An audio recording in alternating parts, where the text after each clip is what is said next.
Չնեն չի եղել, որ ես ֆուտբոլ չեմ խաղում, ուղղակի իմ մեջ ավելի շատ խոսում էր արվեստը։ Ընկերներիցս չկտրվելով մեր բակային խաղերը հանրավոտից մինչև ուշ երեկո խաղում ենք։ Գորգավորությամբ որ զբաղվել եմ, չեմ էլ իմացել։ Դա մի ժամանակահատված էր, որ ներքին ցանկություն կար այդ ժամանակ, որ ասենք ես կտրվեի ու մտնեի գորգի մեջ։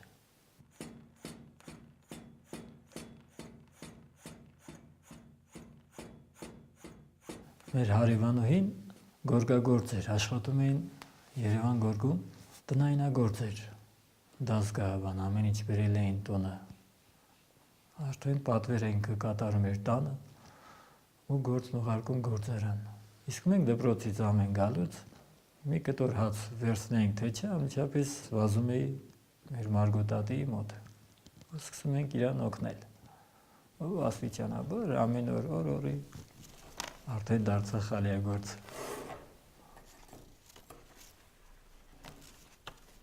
Գորգ որպես գործել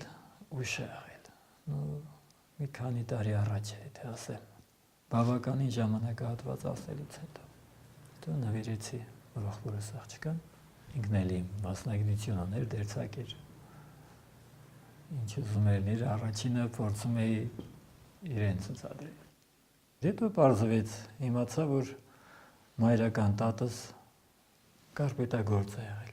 փաստորեն իմ մեջ արդեն փոխանցվել էր կարպետագործի արհեստը։ Տատիկի գործերը չփնտրեցի, որովհետև մենք շուտ եկել ենք Հայաստան, տատիկի գործերը ինչ որ ասենք, եթե եղել էր Ադրբեջանում էր մնացել Քեռինստանը։ Հետո արդեն այս բանի ժամանակ մեր վերջին պատերազմների բանի ժամանակ շատ գույք ամեն ինչ թողել էին ու ձեռնբաց եկել։ Հենց տատիկի գորգերը մնացին։ Եթե հետ գնամ արմատներս, մի ճյուղը մեր ոսկերիչներ են եղել, մյուս ճյուղը այն ժամանակ դարզի են ասել դերձակ։ Ճիշտ է, ես ընտրել եմ դերձակությունը, իմ մեջ ավելի շատ հիմքը ընկավ դերձակության վրա,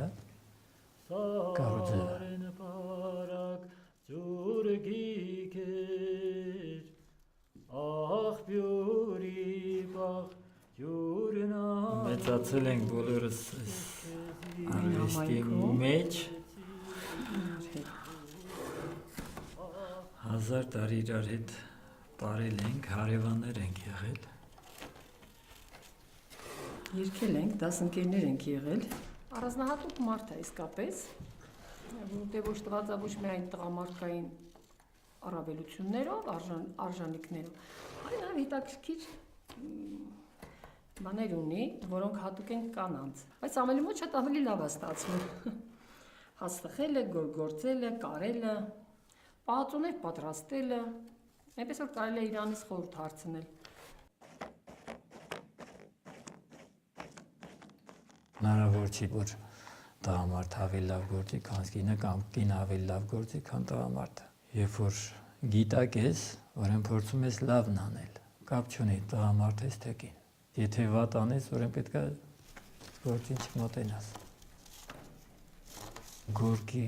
մեջ տենց հստակ սահմանում կամ բան չկա դասակարգում, որ կին է պետք է զբաղվի գորգագործությամբ, տղամարդը ոչ։ Հիմնականում ինչու են կանայք զբաղվել գորգագործությամբ, բոլորն էլ ասենք այն ժամանակներում, աղջիկ երեխաներին ասեղնագործություն ու գորգագործություն են սովորեցրել, որպեսզի հիմնականում տանը մնան։ Իսկ տղաները ռազմիկներ են, զինագործ են, այգեգործ են, բայց բացառություններ պետք է որ լինի։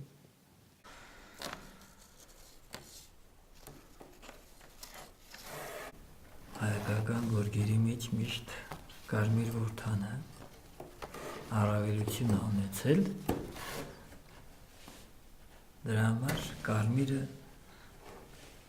միշտ գերիշխում է։ Ճիշտ է, այսօր իմ գորգս գործվող գորգս։ Զինանշանի նման մի բան է, սպիտակը հիմնականում։ Կարմիր չկա, բայց դե մեր գորգերում հիմնականում կարմիրը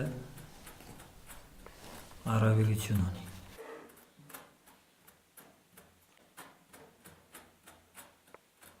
Գորգագործությունը նաև սովորեցնում է հանգիստ բնավորություն։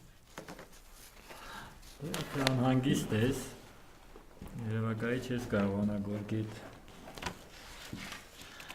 ճիշտ աշխատել, երկար աշխատել, որովհետև դու չես կարող գորգին քոնը թելադրել, գորգը ինքն է թելադրում իրենը։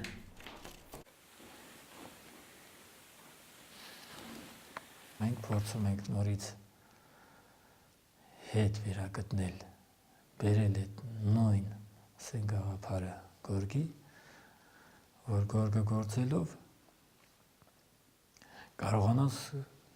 գորգի միջոցով պատմություն հաղորդել, հաղորդակիցը դարձնել տվյալ ժամանակահատվածի։ Սամվելի մոտ ամեն ինչ շատ ավելի հեշտ է ու հետաքրքիր։ Իրանից սովորելու շատ բաներ կա։ Յուրաքանչյուր տղամարդ, երբ որ ստանձնում է մեկ այլ գործ, որը իր տեսքով, էությամբ ու բանով համարվում է կանացի, ուրեմն դա պետք է ավելի գերազանց անեն, որպեսզի արդեն այդ տարբերությունը չասվի։ Աղբյուրի մոտ վարդանուշ, ես քեզի սիրեցի գուշ, ուսիդ աղբյուրի